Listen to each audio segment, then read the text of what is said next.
oleh Tuhan Yesus Kristus.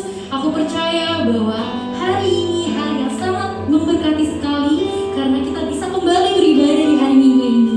Aku percaya walaupun sekali lewat online, tapi Tuhan tetap hadir di tengah-tengah kita. Baiklah, sebelum kita mulai ibadah kita, mari kita satukan hati kita bersatu di dalam doa. Terima kasih Tuhan, terima kasih Yesus buat hari yang luar biasa ini Tuhan. Hari yang kami terima bukan karena hebat dan kuatnya kami Bapa, tapi karena kemurahan Tuhan yang masih menyertai hidup kami. Hari ini Tuhan, hari ini kami undang Tuhan untuk hadir di tengah-tengah kami. Karena hari ini kami mau memberikan hati kami untuk menyembah Engkau lebih lagi Tuhan. Berkati ibadah kami ini Tuhan dari awal hingga akhir Tuhan. Biarlah Engkau yang menjadi fokus utama di ibadah ini ya Tuhan. Dalam nama Tuhan Yesus Kristus. Haleluya, haleluya, amin.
Ajar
Haleluya, haleluya. Kami bersyukur Tuhan, sungguh kasih-Mu terlampau ajaib bagi kami Tuhan. Siapa yang bisa mengasihi kami demikian hebat jikalau bukan Tuhan sendiri. Kasih orang tua kami sungguh sudah luar biasa, tetapi itu tidak akan membawa kami kepada kekekalan. Tetapi kasih-Mu Tuhan memulihkan kami, di mana kami yang seharusnya masuk dalam kebinasaan, tetapi oleh karena anugerah Tuhan kami diselamatkan. Oleh karenanya Tuhan, kami responi kasih-Mu yang begitu ajaib itu bagi kami, dengan persembahan seluruh kehidupan kami, baik tubuh, jiwa, roh kami Tuhan. Sungguh-sungguh kami persembahkan bagi Tuhan. Roh Kudus, pimpin kami selalu Tuhan, supaya kami bisa mengasihi Tuhan begitu rupa. Terima kasih Tuhan. Kami selalu perlu Engkau Roh Kudus di dalam setiap hidup kami. Terima kasih buat ibadah yang luar biasa ini. Dan kami siap diberkati dengan kebenaran firman. Dan kami bukan hanya menjadi pendengar, penonton, tetapi kami mau belajar melakukannya. Dan bersama pimpinan Roh Kudus, kami percaya kami dimampukan. Terpuji namamu Tuhan. Kami siap diberkati dengan kebenaran firman-Mu di dalam nama Tuhan Yesus Kristus. Siap diberkati Tuhan. Sama-sama katakan amin. Haleluya. Puji nama Tuhan. Salam semuanya. Puji nama Tuhan. Hari ini kita akan diberkati dengan kebenaran firman Tuhan melalui gembala pembina kita, Pak Niko. Dan dialah apa yang kita dengar hari ini menjadi rema dan pimpinan di dalam setiap hidup kita, dan kita dimampukan untuk melakukannya. Kita bersama-sama akan mendengarkan kebenaran firman Tuhan. Haleluya.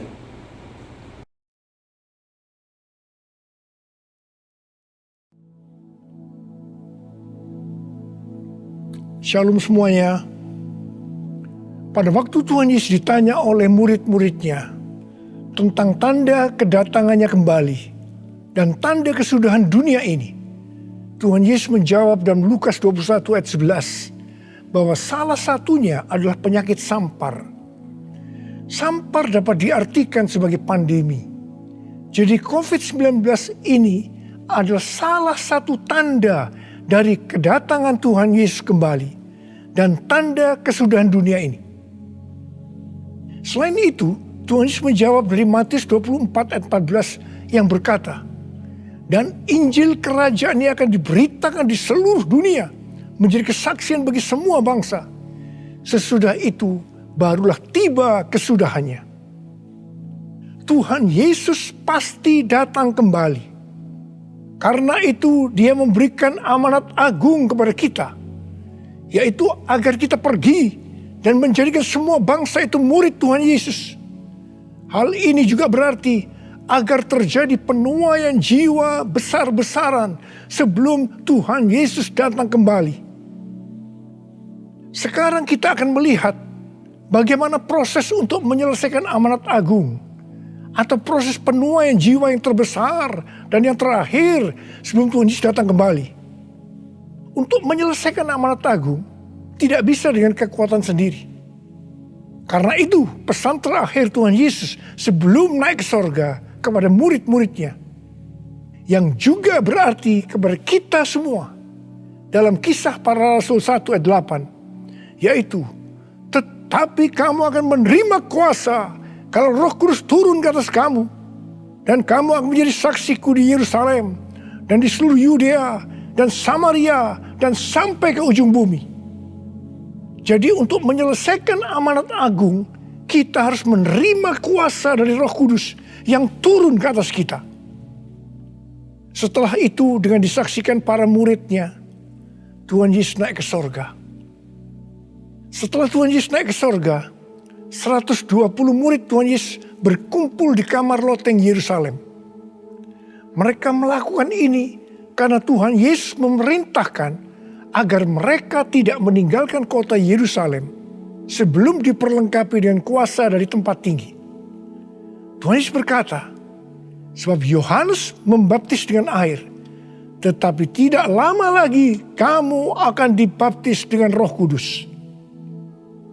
Apa yang dilakukan 120 murid di kamar loteng?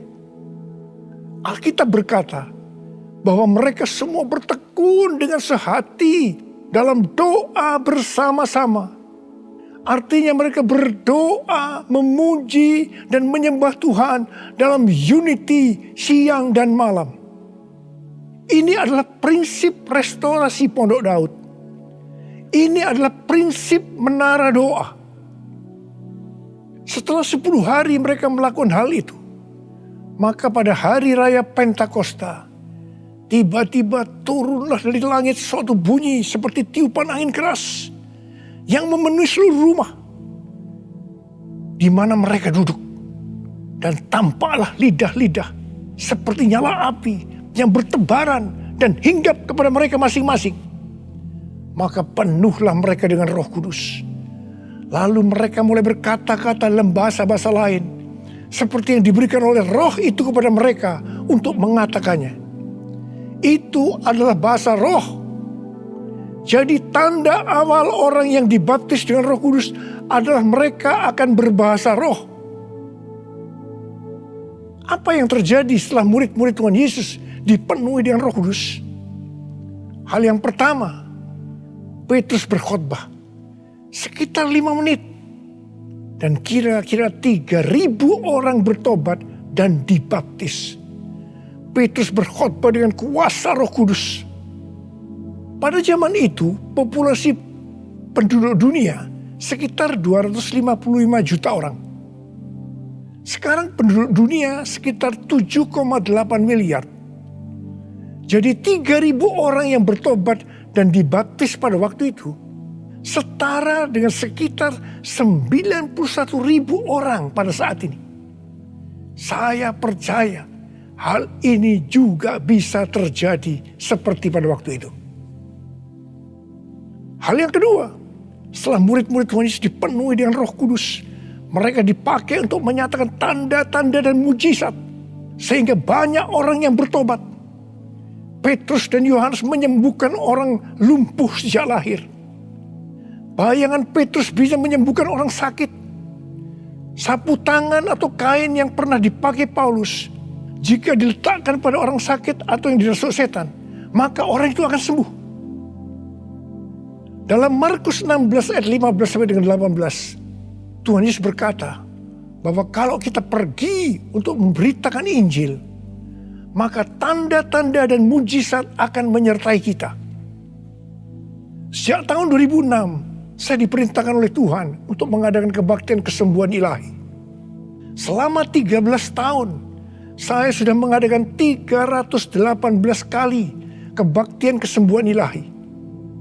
Setiap kali saya berkhotbah, pasti saya memberitakan Injil. Tanda-tanda dan mujizat terjadi. Saya diizinkan Tuhan untuk melihat dan mengalami mujizat seperti yang dilakukan oleh Tuhan Yesus 2000 tahun yang lalu. Hal yang ketiga, setelah murid-murid Tuhan Yesus dipenuhi dengan Roh Kudus, maka cara hidup mereka berubah. Sehingga banyak orang bertobat. Yang pertama, mereka bertekun dalam pengajaran rasul-rasul dan dalam persekutuan. Ini bisa diartikan mereka suka membaca Alkitab.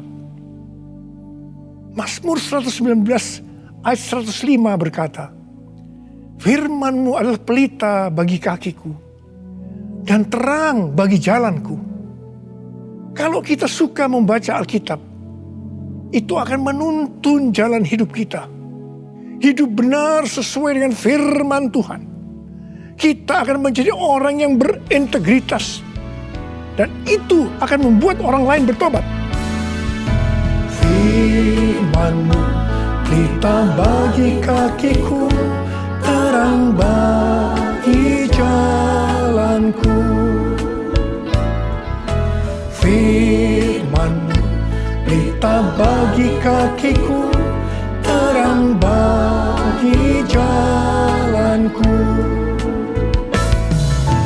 Waktu ku bimbang dan hilang jalanku, tetaplah Kau di sisiku. Dan takkan ku takut asal Kau di dekatku, besertaku selamanya.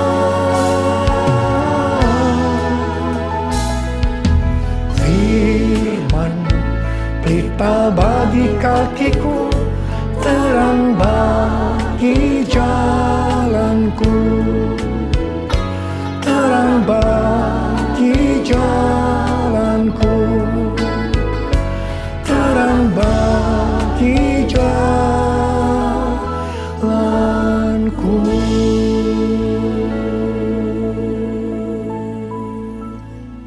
Yang kedua, perubahan cara hidup yang membuat banyak orang bertobat adalah mereka selalu berkumpul, memecahkan roti dan berdoa. ini bisa dikatakan mereka hidup dalam unity dan suka berdoa. Hari-hari ini saya melihat melalui menara doa bahwa ada doa, pujian, dan penyembahan dalam unity siang dan malam. Saya melihat melalui Third Pentecost Azusa Street Prayer Tower ada doa yang bertalu-talu untuk pencurahan Roh Kudus yang dahsyat melalui Pentakosta ketiga. Saya percaya kalau Tuhan sudah berikan kepada kita beban untuk berdoa seperti ini, maka ini merupakan tanda bahwa Pentakosta ketiga yang dahsyat akan turun dan akan terjadi penuaian jiwa yang terbesar dan yang terakhir sebelum Tuhan Yesus datang kembali. Saya juga percaya Pentakosta ketiga akan membangkitkan generasi Yeremia, yaitu anak-anak muda yang dipenuhi Roh Kudus, cinta mati-matian kepada Tuhan Yesus, tidak kompromi terhadap dosa, dan akan memenangkan banyak jiwa. Yang ketiga, perubahan cara hidup jemaat yang membuat banyak orang bertobat, yaitu karena mereka suka memberi, sehingga tidak ada yang berkekurangan. Dalam kondisi krisis ekonomi akibat pandemi hari-hari ini, justru Tuhan menghendaki agar kita suka memberi. Alkitab berkata, ada lebih berbahagia memberi daripada menerima. Lukas 6 ayat 38 berkata, berilah dan kamu akan diberi. Suatu takaran yang baik, yang dipadatkan, yang digoncang, dan yang tumpah keluar akan dicurahkan ke dalam ribaanmu. Sebab ukuran yang kamu pakai untuk mengukur akan diukurkan kepadamu. Saudara, kita akan memberikan dengan ukuran ini. Katakan kita akan memberikan beras. Kita isi ini dengan beras. Setelah penuh, kita tekan. Digoncang-goncang. Permukaannya turun enggak? Turun. Tambah lagi berasnya. Tekan lagi. Digoncang-goncang. Masih turun, tambahi lagi beras. Goncang-goncang, ditekan. Kalau sudah tidak turun lagi, masih ditambah ini. Tambah sampai tumpah-tumpah keluar. Dan itulah yang akan dicurahkan ke dalam ribaanmu. Saudaraku yang kasih Tuhan, ini berarti kalau kita memberikan dengan ukuran ini, Tuhan akan memberikan kepada kita mungkin 100 kali lipat dari ini. Katakan amin. Haleluya. Aku percaya berkat-Mu atasku melimpah, kebajikan, kemurahan selalu mengikutiku. Ku puji, ku sembah Kau Tuhan. Ku puji, ku sembah Kau Tuhan. Ku puji, ku sembah Kau Yesus. Yang keempat, perubahan cara hidup jemaat yang membuat banyak orang bertobat, yaitu mereka selalu bergembira dengan tulus hati sambil memuji Allah. Hidup dengan tulus hati artinya hidup sebagai orang yang berintegritas. Jadi perubahan-perubahan yang terjadi dalam cara hidup jemaat yang membuat banyak orang bertobat adalah mereka suka membaca Alkitab. Mereka suka berdoa. Mereka hidup dalam unity. Mereka suka memberi. Mereka suka memuji Allah dan bergembira. Tulus hati atau hidup berintegritas. Dikatakan bahwa mereka disukai semua orang. Dan tiap-tiap hari jumlah orang yang diselamatkan bertambah. Haleluya.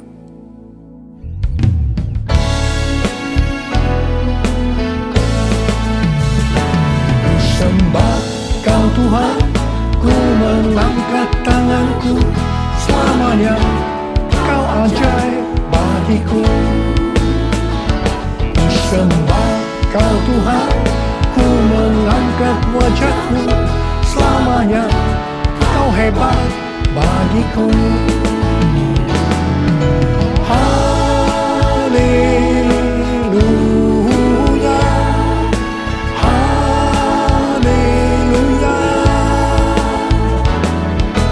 haleluya,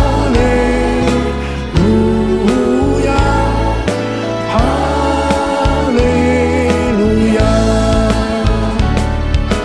haleluya, haleluya.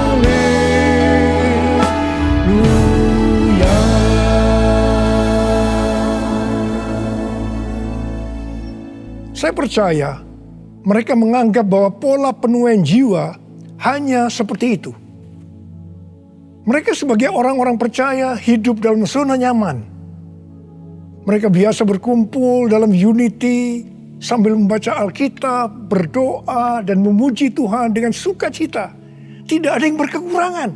Wow, siapa yang tidak mau menjadi orang percaya? Tetapi ternyata supaya penuaian jiwa bertambah besar, Tuhan izinkan proses berikutnya terjadi, yaitu aniaya menimpa jemaat di Yerusalem. Selain rasul-rasul, maka mereka harus lari meninggalkan Yerusalem. Mereka pergi ke Yudea dan Samaria sambil memberitakan Injil. Jadi kalau tadinya penuaian jiwa hanya terjadi di Yerusalem saja, sekarang menyebar ke seluruh Yudea dan Samaria. Dan pola penuaian jiwa yang seperti ini masih terjadi sampai hari ini. Saya teringat kesaksian yang pernah saya dengar dari Gus Dur. Beliau pernah berkata, orang Kristen itu jangan ditekan-tekan. Sebab kalau ditekan, mereka akan meledak. Justru kalau dibiarkan dalam zona nyaman, mereka tidak akan berkembang. Karena itu, Tuhan izinkan hari-hari ini penderitaan, aniaya itu terjadi di antara orang-orang percaya. Supaya terjadi penuaian jiwa yang lebih besar. Saya percaya melalui masa pandemi COVID-19 yang membuat kita tidak nyaman. Banyak mengalami tekanan-tekanan. Ada yang mengalami sakit, bahkan ada yang meninggal. Tetapi justru ini akan mempersiapkan penuaian jiwa yang terbesar dan terakhir dalam era Pentakosta ketiga ini. Sebelum Tuhan Yesus datang kembali. Melalui semuanya ini, mari kita katakan bersama-sama, Tuhan Yesus, Engkau baik. Engkau sungguh baik dan sangat baik. Taruh tangan di dada kita kepada saya. Kepada saya. All my life you have been faithful. All my life you have been so good. With every breath that I am able, I will sing of the goodness of God. All my life you have been faithful. All my life you have been so good. With every breath that I am able, I will sing of the goodness of God. I will sing of the goodness of God. I will sing of the goodness of God.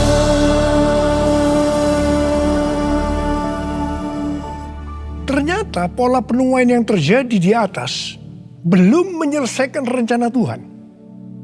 Karena selain penuaian jiwa harus terjadi di Yerusalem, di seluruh Yudea dan Samaria, tetapi juga harus sampai ke ujung bumi. Tuhan mempunyai cara untuk membuat penuaian jiwa itu sampai ke ujung bumi, yaitu dengan terjadinya perubahan paradigma dalam pelayanan. Selama ini pengertian tentang keselamatan hanya untuk orang-orang Yahudi saja. Tetapi melalui peristiwa Kornelius, di mana Petrus diutus oleh Tuhan untuk mendatangi Kornelius yang bukan orang Yahudi, untuk memberitakan jalan keselamatan. Akhirnya mereka mengerti bahwa ternyata keselamatan bukan hanya untuk orang Yahudi saja, tetapi untuk semua bangsa. Dan ini mengakibatkan terjadinya penuaian jiwa besar-besaran. Haleluya. Jadi, mereka tidak hanya mengabarkan Injil di Yerusalem, Yudea, dan Samaria saja. Tapi sekarang mereka, termasuk kita juga, pergi ke seluruh dunia. Proses perubahan paradigma dalam pelayanan itu tidak mudah. Petrus harus diyakinkan oleh Tuhan. Kalau Tuhan berkata halal, jangan kamu berkata haram. Orang-orang yang bukan Yahudi adalah haram di mata orang Yahudi. Proses itu masih terus berlanjut untuk memberikan pengertian kepada orang-orang Yahudi, golongan bersunat dan juga orang-orang Farisi yang sudah bertobat, di mana mereka berpendapat bahwa orang yang bukan Yahudi yang percaya kepada Tuhan Yesus harus disunat dan diwajibkan mengikuti hukum-hukum Musa. Tetapi melalui sidang di Yerusalem, akhirnya mereka mengerti dan bisa menerima bahwa keselamatan bukan hanya untuk orang-orang Yahudi saja, tapi untuk semua bangsa.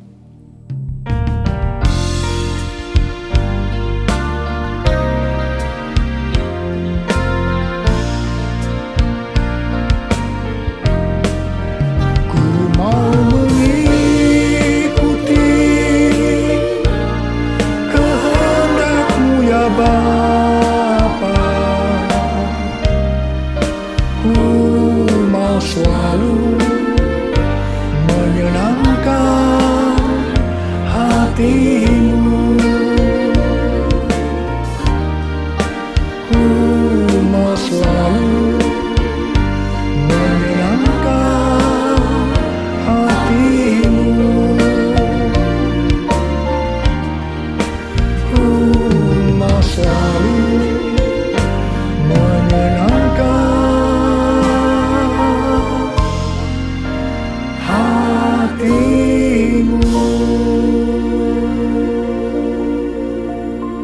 pada waktu awal pelayanan saya pernah mengalami apa yang disebut dengan perubahan paradigma dalam pelayanan. Jadi pengertian orang-orang Kristen pada waktu itu adalah kalau beribadah hari Minggu harus di gedung gereja. Ibadah di tempat-tempat selain gedung gereja dianggap haram. Pengalaman gereja kita di Bandung bisa saya katakan sebagai pengalaman yang unik. Pernah dalam kurun waktu 1 tahun, setiap minggu kita harus pindah tempat ibadah. Dan setelah berjalan 1 tahun, kita tidak mendapat tempat kebaktian lagi. Kecuali satu, yaitu sebuah nightclub yang bernama Paramount. Ini pasti tempat haram. Tapi justru Tuhan hanya sediakan tempat ini.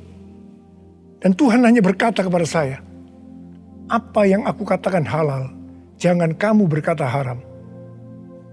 Di tengah kecaman yang cukup banyak, kita berbakti di tempat itu justru sampai 3 tahun. Dan melalui tempat yang haram tadi, kita menuai jiwa-jiwa yang dianggap haram juga. Mereka yang tadinya mau ke nightclub, istilah mereka kesasar ke gereja dan bertobat.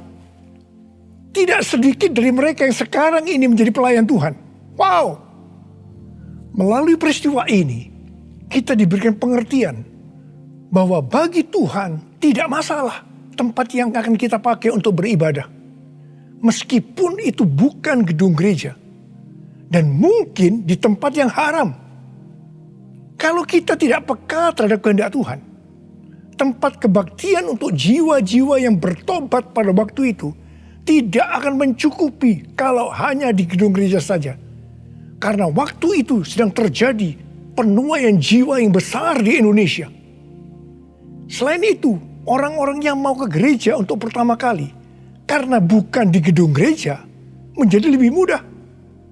Jadi itu cara Tuhan untuk terjadinya penuaian jiwa besar-besaran. Hari-hari ini, untuk memasuki penuaian jiwa yang terbesar dan terakhir, Tuhan mencurahkan Roh Kudus-Nya yang kita sebutkan dengan Pentakosta ketiga. Saya percaya Pentakosta ketiga bisa disebutkan sebagai perubahan paradigma dalam pelayanan. Terus terang, sampai dengan hari ini, banyak orang-orang yang belum mengerti tentang Pentakosta ketiga ini.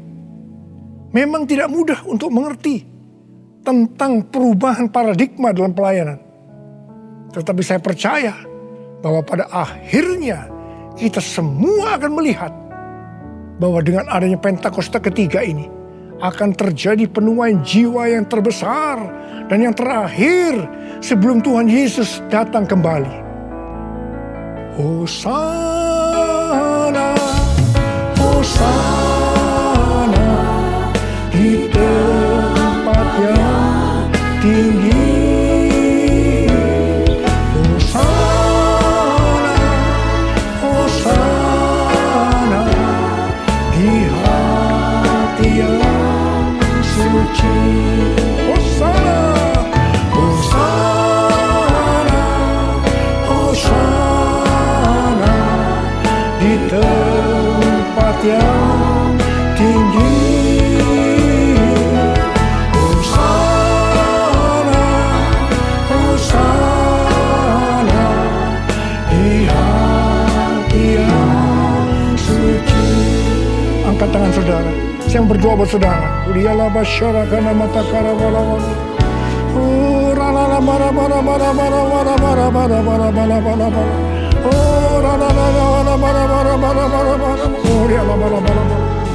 Oh Tuhan, hamba berdoa buat umat-Mu ya Tuhan.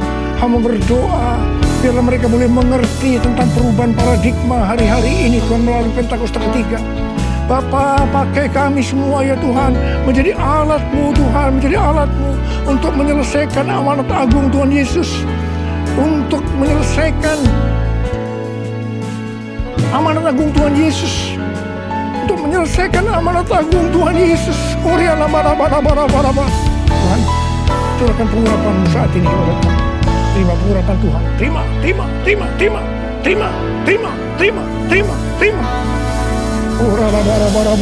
kasih. Terima kasih. Dalam nama Yesus. Dalam nama Yesus. Dalam nama Yesus. Amin. Ya, shalom semuanya. Sebentar kita akan mendengarkan pengumuman. Pengumuman untuk hari ini, untuk sementara persembahan dan persepuluhan dapat ditransfer melalui Bank Post Office atau Yoci dengan nomor rekening 006 1130 014 2538 atas nama Timothy Christian. Bagi saudara yang setelah melakukan transfer mohon difoto, kemudian kirimkan bukti pengiriman demi ketertiban administrasi ke dua alamat lain di berikut ini, yaitu Pak Tim dan Ibu Semoy. Demikian pengumuman, Tuhan Yesus memberkati.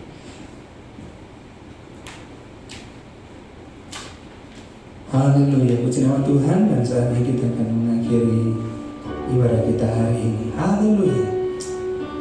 Terima kasih Tuhan. Haleluya. Oh.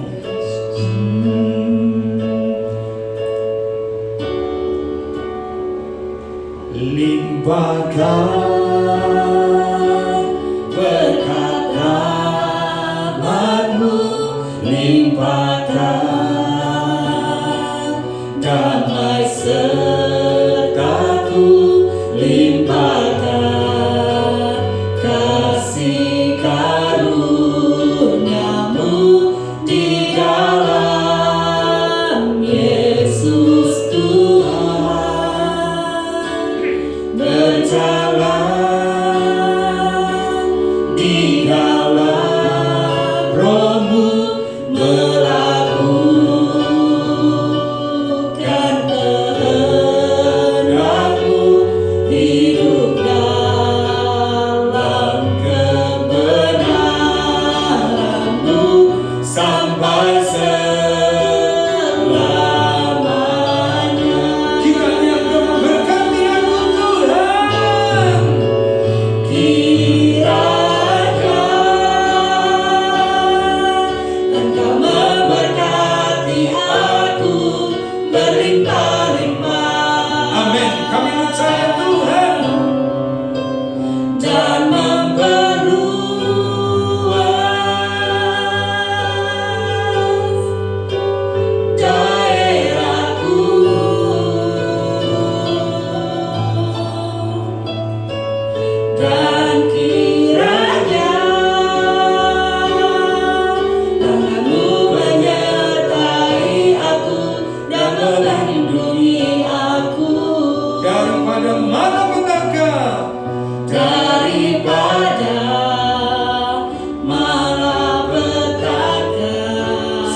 selalu ada pengecualian. Karena kami anak-anak-Mu, kami aman terlindung di dalam perlindungan-Mu Tuhan. Oleh karenanya Tuhan, ketika kami aman, ketika kami baik, ketika kami diberkati, itu bukan hanya untuk kami saja, tetapi kami impartasikan khususnya bagi kota di mana kami tinggal. Di dalam nama Tuhan Yesus Kristus, kami berkati kota di mana kami tinggal, diberkati kesejahteraannya, diberkati keamanannya, diberkati kesehatannya. Khususnya kota Sincu dijauhkan dari wabah pandemi COVID-19 di dalam nama Tuhan Yesus Kristus. Diberkati pemimpin kotanya, diberkati takut akan Tuhan, diberkati penduduknya, dan penduduknya mengalami lawatan Tuhan. Jiwa-jiwa dijamah di dalam nama Tuhan Yesus Kristus, dan mereka bertobat menjadi percaya kepada Tuhan. Kota kami berkati, negeri kami berkati, Taiwan kami berkati, keamanannya, kesejahteraannya, tanah, air, udaranya, presidennya, sampai seluruh jajaran pemerintahnya kami berkati di dalam nama Tuhan Yesus Kristus. Dijauhkan dari resesi global di dalam nama Tuhan Yesus Kristus. Taiwan mengalami kelimpahan daripada Tuhan di dalam nama Tuhan Yesus Kristus. Karena Anda anak-anak-Mu tinggal di tengah-tengah negeri ini. Terima kasih Tuhan. Terima kasih Tuhan. Umat Tuhan kekasih Tuhan, dan saatnya angkat kedua tanganmu dengan dalam wajah. Araba syakara bagana makara baraba sikara baraba. Umat Tuhan kekasih Tuhan yang sangat dikasihi Tuhan, sekarang terimalah berkat rahmat anugerah damai sejahtera yang datangnya dari Bapa, cinta kasih dari Tuhan kita Yesus Kristus, serta persekutuan yang manis dengan Roh Kudus menyertai hidupmu mulai hari ini akan sampai selama-lamanya. Bersama dalam kasih kemurahan Tuhan, diberkati kesehatanmu, diberkati keluargamu, diberkati masa depanmu, diberkati pekerjaanmu. Sekalipun di masa sulit, tetap campur tangan Tuhan nyata di dalam setiap kehidupan. Engkau tidak akan pernah berkekurangan, karena Tuhan yang menjamin kehidupanmu. Di dalam nama Tuhan Yesus Kristus, percaya mengalami terjadi di dalam nama Tuhan Yesus Kristus. Sama-sama katakan amin. Haleluya. Puji nama Tuhan. Selamat hari Minggu.